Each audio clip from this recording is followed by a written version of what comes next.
dice nuestro Señor. Vamos a iniciar por recordar algo del contexto de las palabras del profeta, de las palabras del Señor a través de su profeta. Recordemos que Ageo, decíamos nosotros, es un profeta después del exilio. ¿Qué es eso del exilio? El pueblo de Dios fue desobediente, el pueblo de Dios practicó la idolatría, y Dios les venía hablando que a razón de ello vendría el castigo de nuestro Señor, la disciplina de nuestro Señor, la disciplina que siempre busca que nosotros volvamos a la comunión con Él, que no nos perdamos esa bendición enorme de la presencia de Dios en nuestra vida.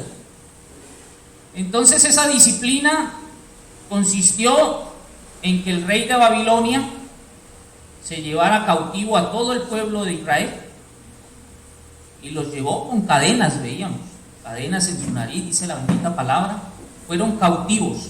En eso consiste el exilio, fueron sacados de su tierra para una tierra extranjera. Pero nuestro Señor también a través de sus profetas les había dicho en Isaías 42:28 que iba a haber un rey persa, Ciro, y dice la bendita palabra, ¿qué dice de Ciro? Es mi pastor y cumplirá todo lo que yo quiero. Al decir a Jerusalén serás edificada y al templo, serás fundado. Con la invasión babilónica Jerusalén fue destruida, pero Dios entregaba este aliciente a su pueblo a través de su profeta. Jerusalén iba a volver a ser reconstruida, y quien iba a permitir que este pueblo regresara después de 70 años era Ciro. Por eso dice, Jerusalén serás edificada y al templo serás fundado. Nuevamente el templo sería reconstruido. ¿Cuándo se cumplió esa profecía? En Esdras 1:1. Dice la bendita palabra, en el primer año de Ciro, rey de Persia, para que se cumpliese la palabra de Jehová por boca de Jeremías, despertó Jehová el espíritu de Ciro, rey de Persia, el cual hizo pregonar de palabra y también por escrito por todo su reino. Ciro expide un decreto, y el decreto decía, Jehová, el Dios de los cielos, me ha dado todos los reinos de la tierra, y me ha mandado que le edifique casa en Jerusalén, que está en Judá. Ciro permite que este pueblo retorne a Jerusalén, con un solo objetivo, que edifiquen el templo, porque el templo simbolizaba la presencia de Dios. El templo era el lugar de comunión con Dios. Y este pueblo estaba desprovisto del templo, es decir, estaba desprovisto de un lugar con altar para ofrecer sacrificios que le permitieran arrepentimiento y comunión, perdón y comunión. Entonces, en el año 537 a.C., cerca de 50,000 judíos regresan a Jerusalén a reconstruir el templo. Ese era el propósito. Empezaron, dice Esdras 3:3, colocaron un altar sobre su base, empezaron muy bien, pero ¿qué pasó? El pueblo se desanima. ¿Por qué? Dice Esdras 4:1, que los enemigos de Judá, oyendo que iban a restaurar nuevamente, a levantar el templo y a restaurar la ciudad, entonces el pueblo de la tierra, versículo 4, Esdras 4:4, intimidó al pueblo de Judá y lo atemorizó para que no edificara.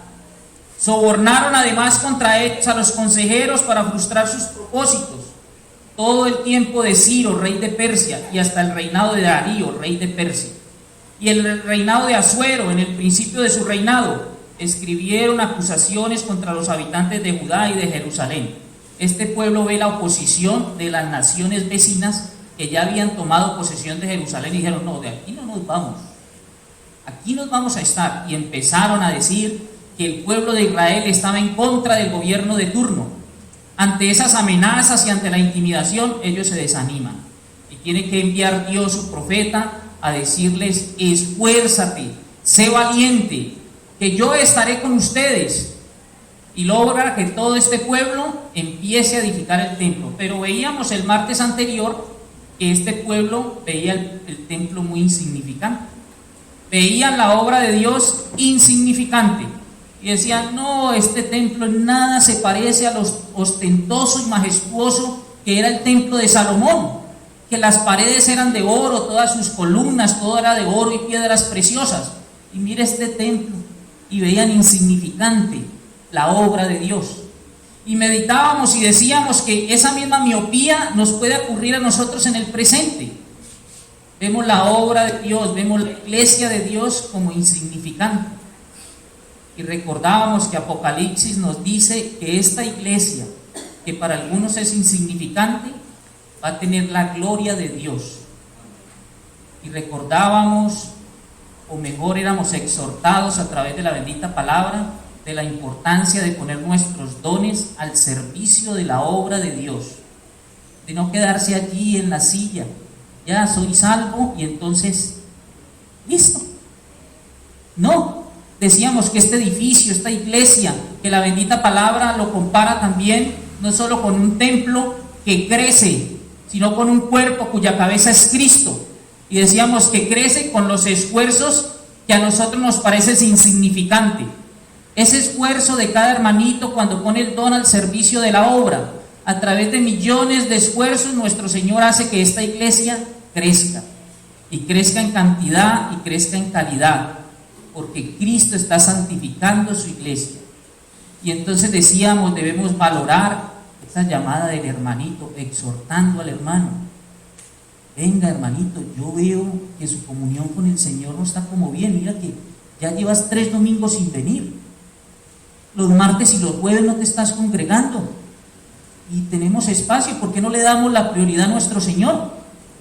Porque el primer mensaje de Esdras era ese, ¿no? Este pueblo llegó y se olvidó de su prioridad. ¿Por qué Ciro expide el decreto? Escuchando la voz de Dios que dice que debe regresar al pueblo. ¿Con qué fin? Propósito: edificar el templo. Pero dice Ageo en el versículo 4: es para vosotros tiempo, para vosotros de habitar en vuestras casas artesonadas, y esta casa está desierta. Ellos llegaron a Jerusalén, se ocuparon de sus negocios, le dieron prioridad a los deleites. Dios puede esperar, mi deleite no. Dios puede esperar, mi tiempo en las redes sociales no puede esperar. Dios puede esperar, pero mi trabajo no puede esperar. Dios puede esperar, ¿sí? Pero mi diversión no puede esperar. Y pon allí lo que sea tu situación particular, que no puede esperar, pero Dios sí puede esperar. Y así estaba este pueblo, con las prioridades trastocadas. Dios, Él puede esperar, pero esto yo le doy el primer lugar en mi vida. Dios es secundario. Y así estaba este pueblo. Y veíamos que después, con la exhortación de Dios a través de su profeta, el pueblo se pone en marcha y empiezan a construir el templo. Y ellos pensaban que todo estaba muy bien porque estaban trabajando en la obra, estaban en la reconstrucción del templo y suponían que todo marchaba bien. Pero decíamos que Dios, que es un buen padre, está siempre buscando pastorear nuestro corazón. Dios, como ese buen padre, como nosotros padres, que se interesa por su hijo, le interesa pastorear el corazón de sus hijos. Entonces no basta con que obedezcan, es qué lo mueve a obedecer, con qué disposición está obedeciendo, cuál es la actitud al obedecer. Hijo, vaya y haga esto, colabórele a su mamá, siempre yo, otra vez yo, ¿sí? Entonces, ¿será que ese hijo tiene buena disposición en su obediencia? O otros que les interesa estar bien con papá y mamá, ¿no? Y lo recordábamos y decíamos, es que como está pendiente esto, este paseíto allí, o quiero que me compren esto, entonces me interesa estar bien con papá y mamá, y por eso yo estos días me voy a manejar muy bien. Entonces es una obediencia con un fin egoísta. Y nuestro Señor, que conocía el corazón, conoce el corazón de todos y conocía el corazón de este pueblo en ese tiempo, entonces dice, no, Señor, no basta que estén trabajando en mi obra, porque habían muchos. Mire, este pueblo llega y 16 años se ocuparon de sus asuntos, se enredaron en los negocios de la vida y postergaron la prioridad de tener comunión con Dios, de deleitarse en la comunión con Dios. relegaron a Dios. 16 años donde Dios ocupaba un lugar secundario. Y no todo el pueblo que estaba allí trabajando en la obra era consciente de lo mucho que se habían alejado en cuanto a su comunión a Dios. Estaban allí trabajando, como muchos de los hermanitos, muchos pueden estar trabajando y su corazón pueden estar lejos de Dios. Y nuestro Señor nos dice a través de la palabra, a través de este mensaje que es tan actual, nos dice que Él no quiere una fachada de obediencia, que Él no quiere una fachada de religiosidad, que Él no quiere una fachada de espiritualidad, que Él conoce tu corazón y sabe qué te mueve a la hora de servir. Sabe si lo que quieres es ser exaltado. Eso lo sabe mi Señor. ¿Sabe por qué viniste en esta mañana a la iglesia? Si es para agradar a tu papá, a tu mamá, a ese vecino que ya te tenía aburrido porque vamos a la iglesia a escuchar la palabra. Y entonces hoy no se le pudo escapar, ¿sí? Pero gloria al Señor porque está aquí. Mientras escuchemos la palabra hay esperanza porque es la palabra de Dios. Pero Él conoce las intenciones del corazón. Él conoce todos los corazones. Por eso nuestro Señor Jesucristo, lo decía mi hijo en el versículo, ¿no? Marcos 7:6, nos recordaba las palabras de nuestro Señor Jesucristo. Hipócritas, bien profetizó de vosotros el profeta Isaías: este pueblo de labios me honra, pero su corazón está lejos de mí. ¿Sí? Si saliéramos aquí a preguntarle a toda la gente que está en el mundo, en los afanes del mundo y dándole la prioridad al mundo y tantas ocupaciones que no les permite levantar su mirada para buscar al único Dios verdadero que creó todo y hoy nos permite estar aquí, que nos ha dado vida, que nos da salud, que te da una familia, le preguntáramos a esas personas, todos de labios creen, pero ¿cuán lejos está su corazón? Porque el creer que demanda la bendita palabra es un creer con acción. Sal de tu tierra y tu parentela y vete a la tierra que te mostraré. ¿Sí? Y Abraham escucha la palabra de Dios, el llamado de Dios, y no se quedó ahí en Ur de los Caldeos. Él salió. Es una fe, es un creer que demanda obediencia, que demanda acción. Se puso en movimiento, inmediatamente salió. Deja tu tierra y tu parentela, y él sale de su tierra. Es el llamado del Señor. No es de labios. Porque este pueblo me llama Señor, Señor. ¿Y por qué me llamáis Señor, Señor? Y no hacéis lo que yo digo. Es lo que nuestro Señor nos dice. Si soy tu Señor, ¿por qué a mí me das lo tuerto, me das lo cojo, me das lo manco, me das lo último, el ripio? Los 5 minuticos de pronto a levantarme y los 5 al acostarme que me acuerdo, para no acostarme como un animalito. Y era lo que les ocurría a este pueblo. Sus prioridades trastocadas, y ahora estaban sirviendo y creían que porque estaban al servicio todo estaba muy bien. Pero Dios, que conoce el corazón, le dice: dame, hijo mío, tu corazón, como le dijo el rey Salomón a su hijo. Y si eso pedimos nosotros, si eso añoro yo, pastorear el corazón de mi hijo, ¿cómo no será Dios con nosotros? Dame, hijo mío, tu corazón y miren tus ojos por mis caminos. Mire, si nuestro corazón está lejos de Dios, nuestra alabanza de labios es vacía. Si nuestro corazón está lejos de Dios, por mucho que hayas entonado esa alabanza ahora con los ojos cerrados, es vacía esa alabanza, no sirve de nada. Si nuestro corazón está lejos de Dios, nuestro servicio hacia Él es una ceremonia vacía.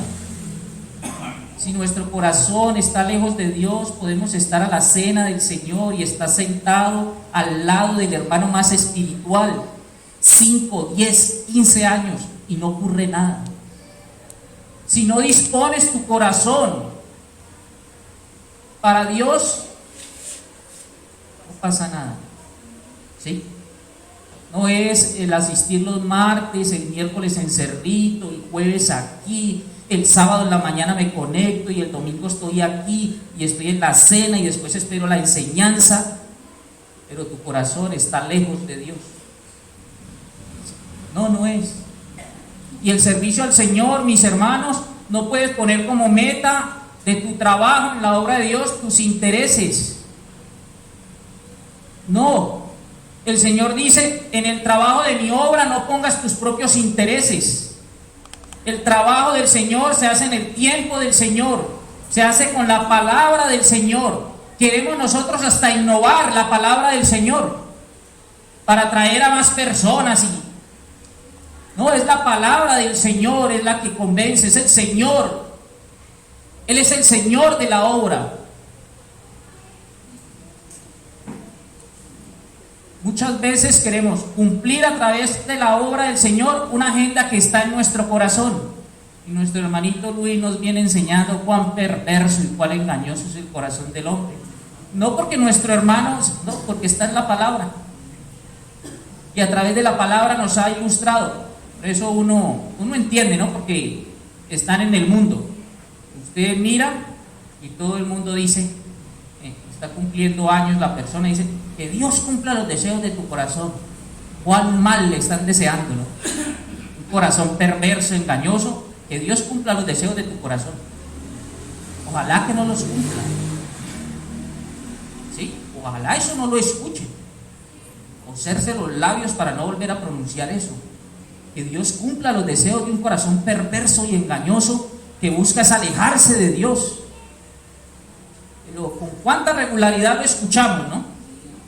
Entonces, miren, no podemos servir para imponer nuestro propio pensamiento, para inclinar la balanza en la obra del Señor, para que las cosas se hagan como a mí me gusta.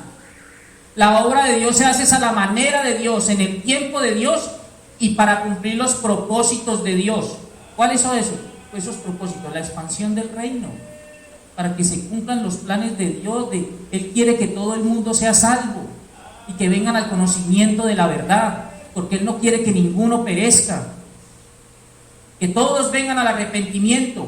Él, pasando por alto los tiempos de esta ignorancia, ahora manda ¿a quién? A todos los hombres, hombres y mujeres. ¿En dónde? En todo lugar. ¿Y qué es lo que les manda? Que se arrepientan y crean, pero no el creer de labios, porque creo que Él murió por mí, dedico mi vida a agradarle a Él y me tiene que mover el agradarle a Él. Y cuando estoy en lo que no es, el peso que siento me lleva a arrepentirme inmediatamente. Arrepentimiento, perdón y comunión. Ese arrepentimiento que vuelve y me acerca a mi Señor. Ese es. Entonces aquí en Ageo 2:15, como este pueblo estaba sirviendo para sus propios intereses, el Señor les dice: ahora pues meditad en vuestro corazón. Desde este día, desde hoy en adelante. Y mire, antes que pongan piedra sobre piedra en el templo de Jehová, antes de que te animes a limpiar una silla, medita por qué lo haces, cuál es el propósito. Antes de cualquier servicio a nuestro Señor, dice: antes que ponga piedra sobre piedra, meditad en vuestro corazón. Mis hermanos, la vida cristiana es una vida de arrepentimiento y fe. Debemos arrepentirnos de manera cotidiana. Mira, ¿arrepentirnos de qué? De ese ídolo que está ocupando el primer lugar en tu corazón. Ese es el arrepentimiento. Me arrepiento de todos esos ídolos que están suplantando la prioridad de Dios en mi corazón y vuelvo a ponerlo a Él. Vuelvo a ponerlo a Él como prioridad, en el lugar que corresponde. Nuestra confianza en Él, nuestro deleite en Él, nuestra satisfacción en Él. Él, el primer lugar en nuestra vida. Y como es el primer lugar, entonces queremos irradiarle eso a nuestros hijos. Y cuando nuestros hijos despiertan, lo primero que escuchan es que le vamos a hablar de Dios, porque Él es el primer lugar en nuestra casa, en nuestro hogar. Es el primer lugar. Y entonces, siendo el primer lugar, mi relación con mi esposa está direccionada, está guiada, está dirigida por la bendita palabra del Señor, porque Él me indica que yo debo amar a mi esposa como Cristo amó a la iglesia. ¿Y cómo la amó? Dio su vida por ella. Dio su vida por ella. Por eso, mis hermanos, uno entiende, ¿no?, que el niño de 10, 11 años le levante la voz a la esposa y el papá, ¿sí?, cuando la actitud debería decir: en mi casa no. Cuando deshonra a mi esposa, me deshonra a mí. En mi casa no es así. Hijos de 16 años, mire, mujer, su hijo de 10, 11 años, si le levanta la voz y es grosero ahora, cuando tenga 16 te va a pegar. Pero hoy, con 10, 11, 12 años, estás a tiempo de corregirlo. Y nosotros, varones, si el hijo de 16, 17, 18 deshonra a nuestra esposa, entreguémoselo al Señor. Pero es preferible que salga de la casa, ¿sí?, porque la prioridad debe ser nuestro Señor, no nuestro hijo. Y yo soy una sola carne con mi esposa, no con mi hijo. Soy una sola carne con mi esposa, no con mi hijo. Hijo, en mi casa no, aquí no. No se deshonra a mi esposa, porque es mi esposa, y si la deshonra a ella, me deshonra a mí. Es mi esposa. Es la hija de Dios que el Señor me permitió, me dio a mí. Es mi responsabilidad, es mi ministerio. Él me va a pedir cuentas a mí.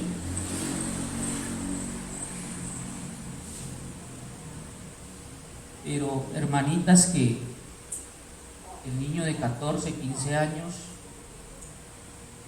a esto de pegarle, y el esposo, porque de pronto él se va de la casa, ¿sí?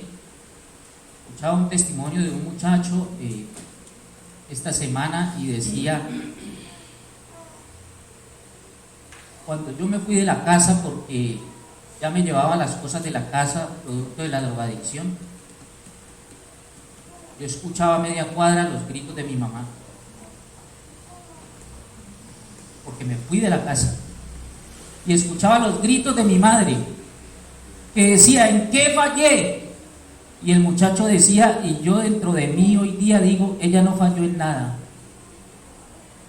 porque le dio la prioridad a Dios. Y ella no tiene poder, una madre no tiene poder, pero Dios sí tiene poder. Y él regresó gracias a que esa madre le dio la prioridad a Dios. Y entonces el Señor le enseñó en la calle, y vino arrepentido, gracias a que esa madre no fue alcahueta y no le dijo: hijo, pues bueno, le voy a dejar esa piecita pues para que esté con la novia ahí, sí, pero llevemos aquí todo en paz. ¿Sí? Meditad en vuestro corazón. Detengámonos a pensar, examinen sus corazones. Meditad. Es lo que el Señor nos dice hoy. ¿Cómo está tu comunión con Dios? Mire, qué tan importante es para nosotros obedecer a Dios, no con la mirada en que si yo obedezco a Dios, seguramente me va a ir muy bien en esta esfera terrenal. Obedecer a Dios con gratitud, porque Él me rescató del fango, porque yo no tenía vida, porque vivía para el mundo, porque el sistema me tenía absorbido, porque vivía para el pecado. Y por agradecimiento es lo que me mueve ahora a caminar en su voluntad, el agradecimiento por lo que Él le ha hecho en mi vida, en la vida de mi esposa, en la vida de mi familia, en la vida de mis hijos, porque yo he sido testigo. porque no hay nada mejor que deleitarse en la comunión con mi Señor. Mire, este mensaje de Ageo nosotros lo veíamos en Hebreos 12:28, cuando el Señor le promete a este pueblo que Él vendrá una vez más, y es para impartir juicio, ya no como el cordero manso, sino como el león de la tribu de Judá. Y dice Hebreos 12:28 que nosotros que vamos a heredar un reino inconmovible, porque aún la tierra y el cielo van a pasar, tendremos tierra nueva y cielo nuevo. Pero dice Hebreos 12:28 que así que recibiendo nosotros un reino inconmovible, tengamos gratitud, y porque tenemos esa gratitud, mediante ella sirvamos a Dios, agradándole con temor y reverencia. No es porque voy a ser muy próspero, eso es una falacia, eso es una mentira, eso es una herejía. Es porque voy a tener comunión con Él, y no hay nada más importante. La mayor bendición es tener comunión con el Creador de todo cuanto existe.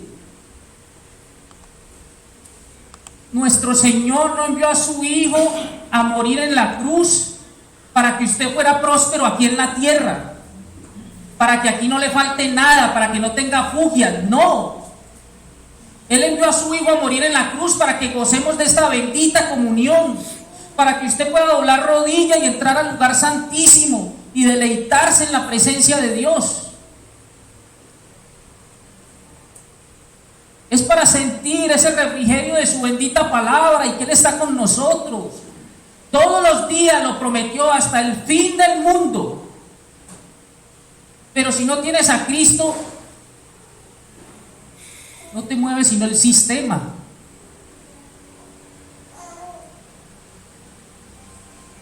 Dios llama a este pueblo a recordar, mire, la profunda insatisfacción por relegarlo a Él durante 16 años.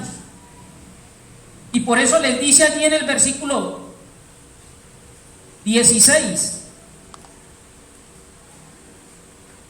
antes que sucediesen estas cosas, venían al montón de 20 efas. 20 efas, cada efa eran 22 litros. 22 litros de harina, 22 litros de cereal. Y ellos esperaban encontrar 20 efas. Cuando iba solo encontraban 10.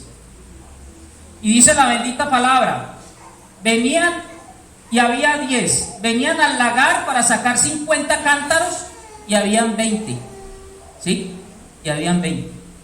Y seguidamente les va a explicar por qué. En el versículo siguiente les dice: os herí con viento solano, con tizoncillo. Mire, el tizoncillo era un hongo que le daba a las plantas. Ellos, preocupados por lo material, relegaron a Dios y decían: aquí venimos a producir, vamos a sembrar esto. Y les daba tizoncillo, y eso no producía. Por eso es que venían, hacían planes de 20 efas, solo 10.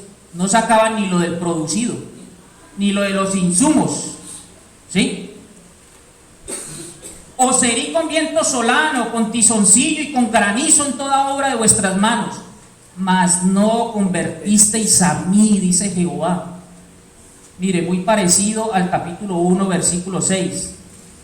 Este pueblo: sembráis mucho y recogéis poco, coméis y no os saciáis, bebéis y no quedáis satisfechos, os vestís y no os calentáis, y el que trabaja jornal recibe su jornal a saco roto.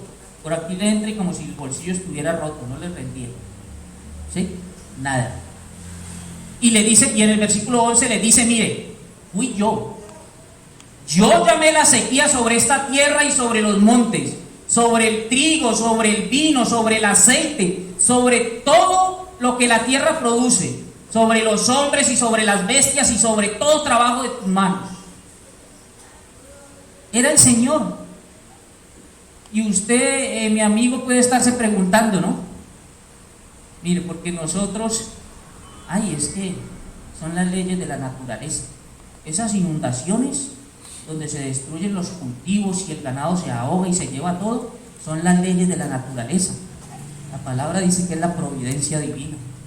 Él controla todo, el sol, la lluvia, todo lo controla nuestro Señor. ¿sí? Pero como la prioridad es otra, no le damos la prioridad al Señor, entonces pueden sembrar y pretenderse recoger mucho, y después se preguntan, venga, ¿y por qué? Pero no basta sino ver el mundo y uno se da cuenta por qué. Conocer la bendita palabra del Señor y nos damos cuenta por qué. Venga, pero es que por donde yo me meto es el garrotazo, ¿sí? Asomo la cabeza y ahí está el hachazo. ¿Qué será lo que me pasa? ¿Por qué? Yo soy como el de Sábado Felices, era Pacho sin fortuna, ¿no? Más de malas que Pacho sin fortuna. Y miren, y nuestro Señor dice, era yo, no era ningún destino, no eran ninguna leyes de la naturaleza, no, yo llamé la sequía sobre esta tierra, y sobre los montes, y sobre el trigo, y sobre el vino, y sobre el aceite. Yo, y aquí les dice, yo los herí con viento solano, con tizoncillo y con granizo.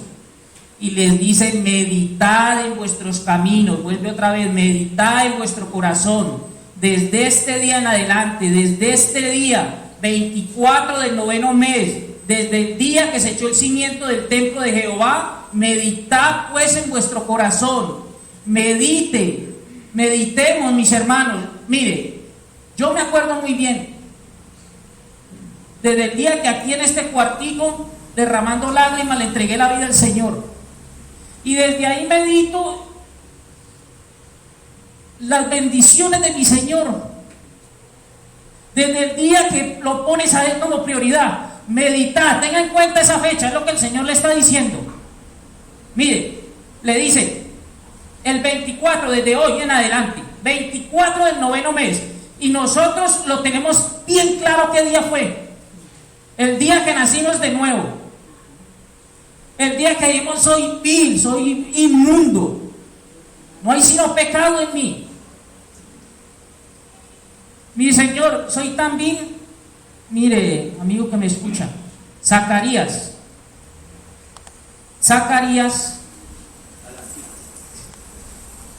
el capítulo 1 de Zacarías dice, en el 8º mes del año 2 de Darío, vino palabra de Jehová al profeta Zacarías. El 8º mes. Zacarías es un profeta que su ministerio estuvo paralelo con el de Ageo, ¿sí? Ahí al mismo tiempo. Y Zacarías tiene una visión en el capítulo 3. Y esa visión es que Zacarías ve al sumo sacerdote con vestiduras viles.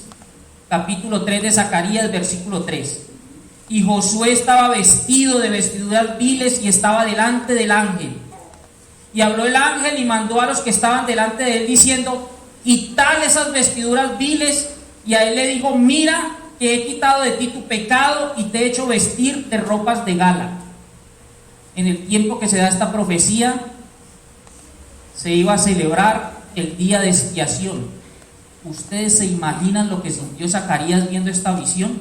El sacerdote, que era el intermediario entre Dios y el pueblo, tenía vestiduras viles, no podía presentarse delante de Dios para ofrecer ese cordero de expiación, ese cordero que iba a llevar el pecado de todo el pueblo, y producto de ese sacrificio todo el pueblo iba a tener comunión con Dios después de arrepentirse y de que se ofreciera el sacrificio. Pero Zacarías estaba viendo al único intermediario, el sacerdote, que tenía esa función, con vestiduras viles. Y viene ese versículo 8 al final y dice, he aquí yo traigo a mi siervo el renuevo. He aquí yo traigo a mi siervo el renuevo. Y al final del versículo 9 dice, y quitaré el pecado de la tierra en un día. Acostumbrado este pueblo, miles, millones de corderos sacrificados para ellos volver a tener comunión con Dios. Era la única forma, transmitir el pecado a este corderito después de degollarlo, y como sin derramamiento de sangre no hay redención de pecados, entonces ahora sí hubo arrepentimiento, hay sacrificio, podemos estar delante de nuestro Señor, gozando de esta espléndida comunión.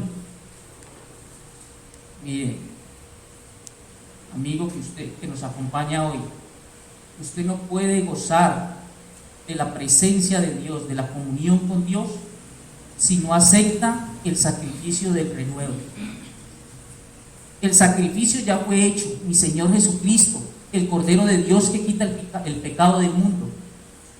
Y Él murió en la cruz por su pecado, por el mío, por el de toda la humanidad. Y por eso dice, quitaré el pecado de la tierra en un día. Fue un solo sacrificio y fue único y suficiente para restablecernos la comunión con el Padre. Es la mayor bendición que nosotros podemos tener. Dios en nuestro corazón, la presencia de Dios en nuestras vidas.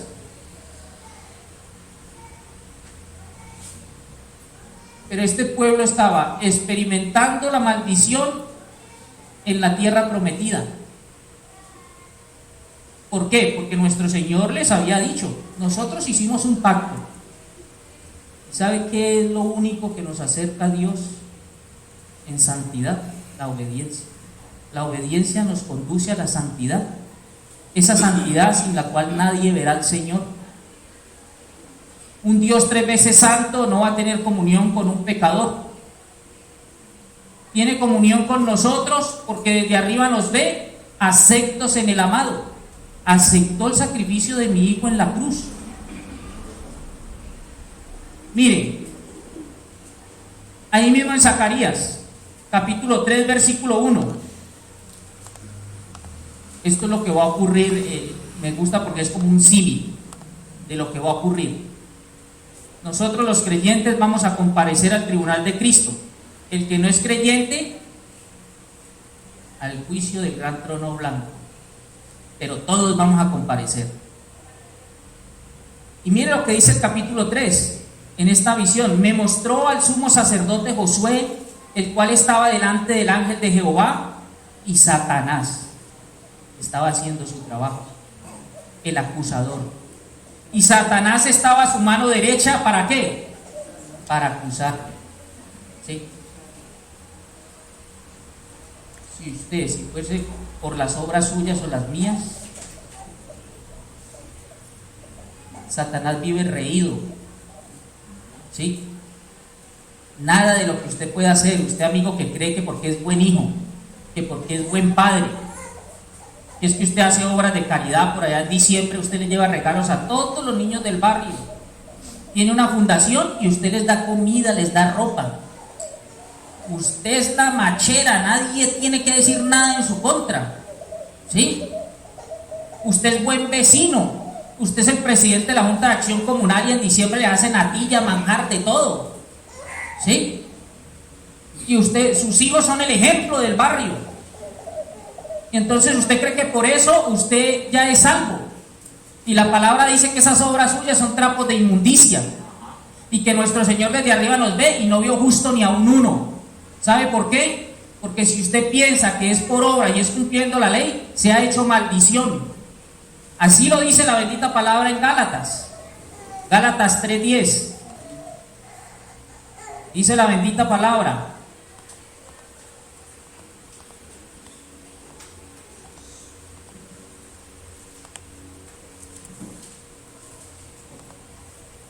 maldito todo aquel que no permaneciera en todas las cosas escritas en el libro de la ley para hacerlas.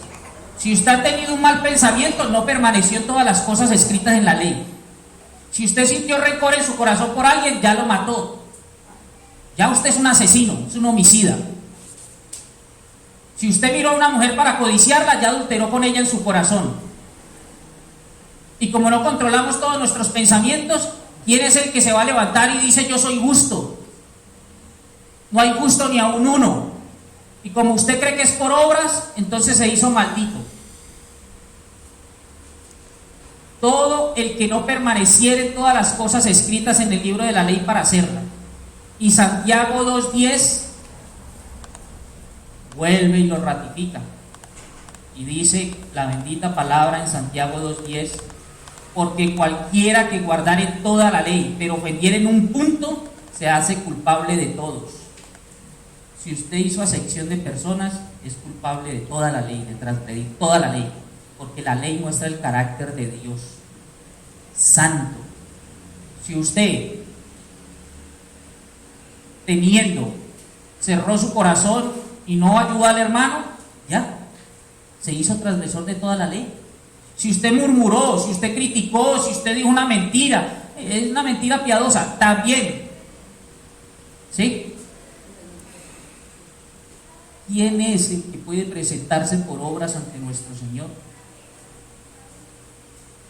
Gracias a mi Señor, que no es por obras para que nadie se gloríe. Y aquí está Satanás acusando, y lo estará acusando a usted, porque está establecido para los hombres que mueran una sola vez y después de esto el juicio. Y estará ahí Satanás a su mano derecha para acusarle, dice. Y dijo Jehová a Satanás: Jehová te reprenda, oh Satanás. Jehová que ha escogido a Jerusalén te reprenda. ¿No es este un tizón arrebatado del incendio? Estaba hablando del sacerdote que era el encargado de sacrificar el cordero de la expiación para que el pueblo tenía comunión. Y le dice: esto es un tizón, ya estaba en el infierno. ¿Sí? Mire la pregunta: ¿no es este un tizón arrebatado? De allá nos ha arrebatado. ¿A quiénes?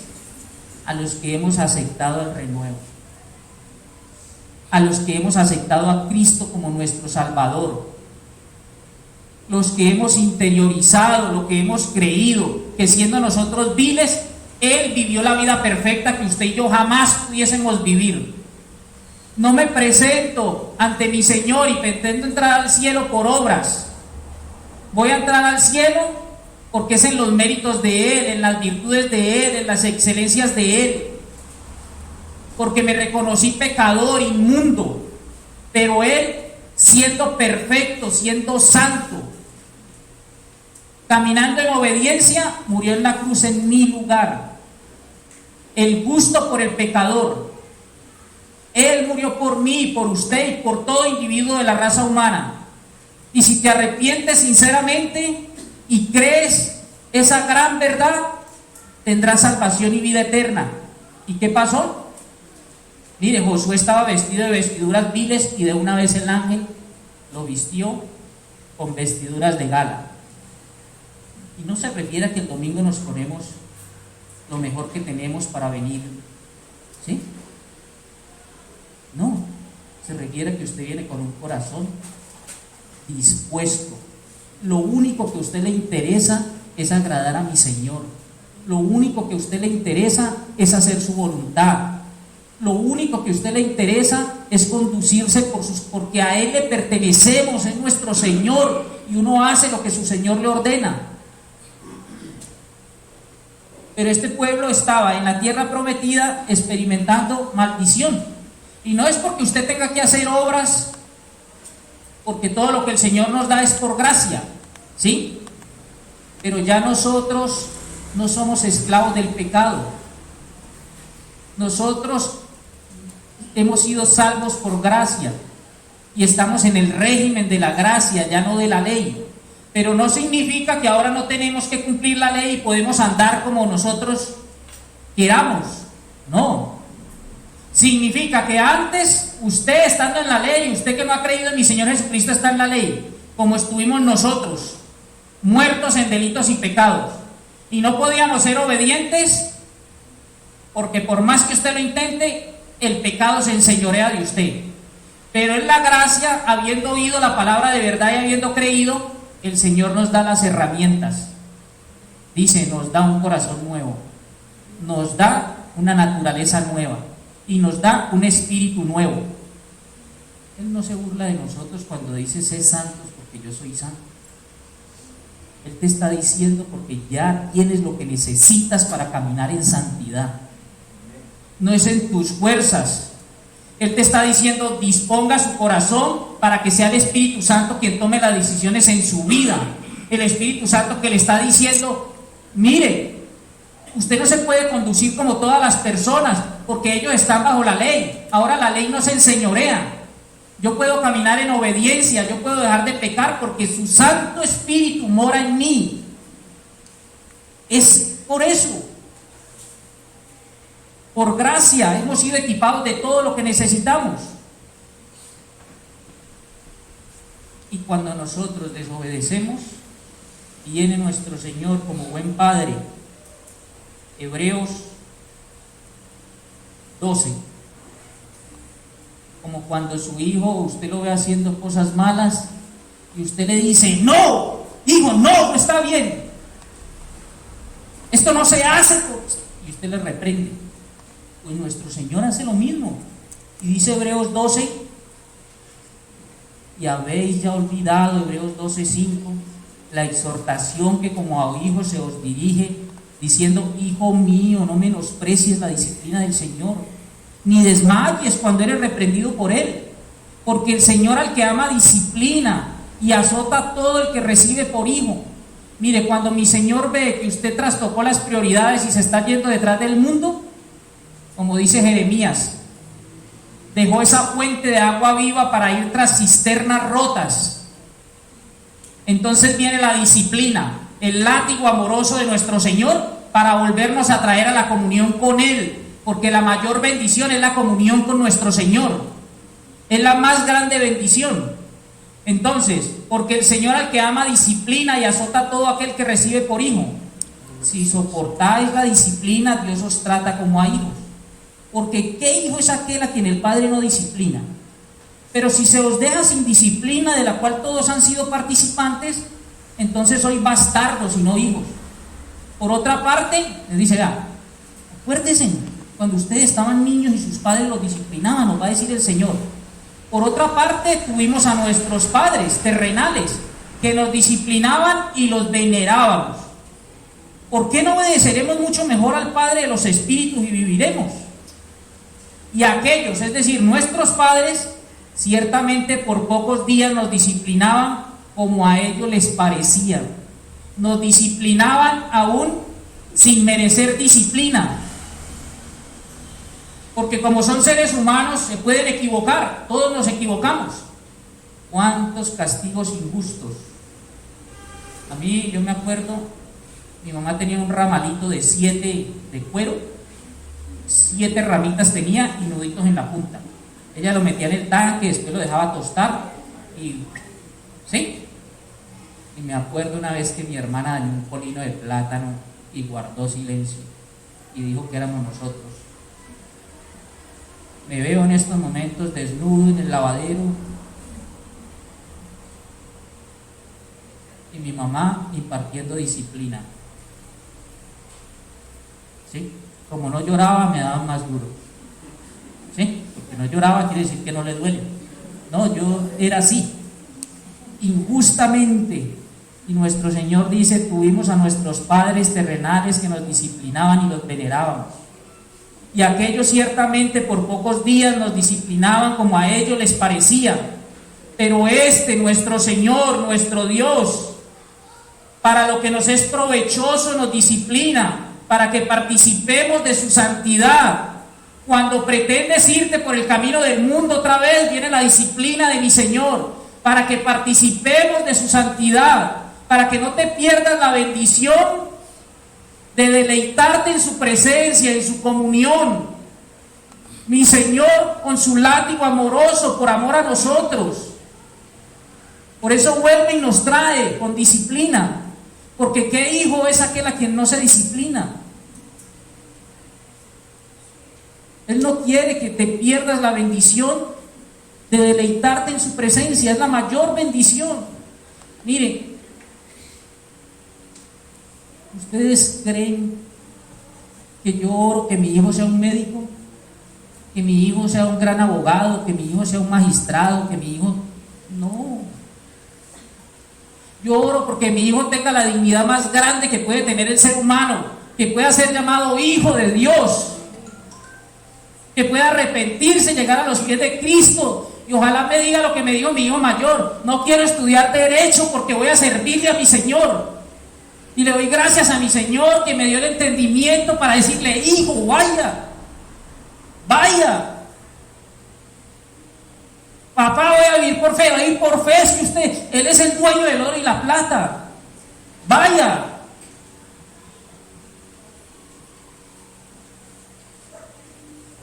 Pero ¿cómo uno va a estar feliz si escogió la bendición de tener comunión con Dios y nació de nuevo, si va a tener vida eterna? ¿Qué más le vamos a desear a nuestros hijos? Puede ir a conocer la luna, y si no tiene a Cristo, ¿de qué le sirve al hombre ganar el mundo entero si perdiere su alma? Que el Señor nos ayude, mis hermanos, amigos. Padre Santo, amadísimo Dios, gracias por tu palabra, Señor. Gracias, Señor, por estas palabras que nos entregaste, Señor, a través de tu profeta Ageo. Gracias, Padre Santo, porque las pusiste allí, Señor, y son tan actuales, son tan latentes, Padre. Perdónanos porque nos desviamos, Señor, en los asuntos de la vida. Te ponemos en segundo lugar, mi Señor, no te damos la prioridad. Perdónanos, Padre Celestial, porque infinidad de veces, Padre, te ubicamos en lugares secundarios, Señor, en el último lugar, cuando tú debes ser la prioridad en nuestra vida, mi Señor. Ayúdanos, Señor, a amarte por sobre todas las cosas. Amarte, Señor, porque ninguna jarra vacía llena un vaso, Padre. Pretendemos transmitir el amor tuyo, pero no te amamos por sobre todas las cosas. Ayúdanos, Señor, a tener mejor comunión contigo, mejor tiempo en oración, Señor, a conocerte más a través de la palabra. Ayúdanos a darte la prioridad en nuestras vidas, Padre. Ayúdanos a caminar en tu voluntad. Ayúdanos a mirar con los ojos de la fe, Señor, como se sostuvo Moisés, como viendo al invisible. Ayúdanos, Señor. Entendemos que no es en nuestras fuerzas, sin ti nada podemos hacer. Gracias, Señor, porque nos has dotado de tu Santo Espíritu, una nueva naturaleza, Señor, y un corazón nuevo. Podemos entender tus verdades, Señor. Y entendemos que la disciplina tuya, Padre Santo, es para traernos de nuevo a tu comunión, a tu presencia, a disfrutar la bendición de tenerte en nuestras vidas, Padre. Señor, oro por las personas que aún no han tenido este privilegio, Padre. Convéncelos que tu Santo Espíritu les redarguya de pecado, que no prolonguen, Señor, más el arrepentirse y el llegar a los pies de nuestro amado Salvador, de nuestro Señor Jesucristo. Tu siervo, Señor, el renuevo. Padre, Él murió por nosotros en esa cruz. Convéncelos de ello, Padre. Queremos, Señor, orar por la salvación de nuestros hijos, de nuestros seres queridos, sabiendo que la salvación es tuya, mi Señor. Eres tú quien salva, Padre. Convénceles, mi Señor. Te damos en tus manos, Padre Santo, sabiendo que son las mejores manos en las que podemos estar. Partimos de este lugar, mas no de tu presencia, mi Señor. Oramos en el nombre poderoso de mi Señor Jesucristo. Amén. Hermanitos, un último anuncio que se me olvidó, me quedó en el tinterillo. El 3 y el 8 de abril hay campamento de jóvenes en Puga la Grande, del 3 al 8 de abril. Jóvenes, edades mayores de 14 años. Así que animamos a nuestros hermanos creyentes que tienen hijos mayores de 14 años. Si desean enviarlos a este campamento y de pronto tienen dificultad económica, díganos. Hay plazo hasta mañana. Vale 160,000 pesos el campamento, pero nosotros como iglesia queremos apoyar a nuestros jóvenes, a los hijos de nuestros hermanos mayores de 14, no menores de 14. Así que tienen hasta ahorita que van saliendo para que le digan a mi hermano Rubén, ¿quién desea enviar a su hijo y tiene algún problema económico? Con el mayor de los dos le ayudamos. Muchas gracias, hermanito.